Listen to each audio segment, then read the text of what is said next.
Hi.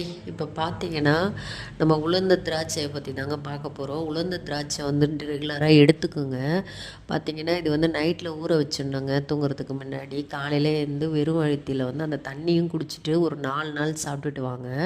பார்த்தீங்கன்னா, அந்த மாரி சாப்பிடும்போது உங்களுக்கு வந்து மோஷன் ப்ராப்ளம் நிரந்தரமா குணமாயிடுங்க.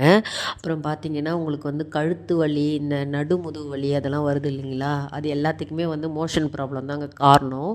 பார்த்தீங்கன்னா, அந்த மாரி நம்ம வந்துட்டு ரெகுலராக மோஷன் போயிட்டோன்னா இந்த மாதிரி ப்ராப்ளம்லாம் வராதுங்க. நம்ம வந்து இதை ரெகுலராக ஃபாலோ பண்ணும்போது நம்மளுக்கு அந்த சூட்டு மேலே வர ரத்தம் மோஷன் போகும்போது பிளட்டு வருங்க ஒரு சிலருக்கு. அது கூட வந்து தணிச்சிடுங்க. ரெகுலராக மோஷன் போனோன்னா நம்மளுக்கு வந்து உடம்பு குளிர்ச்சி கொடுக்குங்க. மோஷன் போகலன்னா உங்களுக்கு கழுத்து நரம்புலாம் இழுக்க ஆரம்பிக்குங்க. இது வந்து நான் அனுபவப்பட்டு சொல்கிறேங்க. ஏன்னா நான் வந்து ரொம்ப உடம்பு உஷ்ணம், எனக்கு சளி உடம்பு வேற. 2ம் வந்து சேர்ந்து இருந்ததுனால எனக்கு வந்து இந்த ப்ராப்ளம் வந்து குழந்த பிறந்தப்போ அதிகமாகிடுச்சு. அப்போ வந்து எனக்கு பிளட்டாக ஊற்றுங்க, மோஷனே போகாது, பச்சை ரத்தமாக ஊற்றும். நான் அதிலேருந்து மீண்டே இது தாங்க சாப்பிட்டேன்.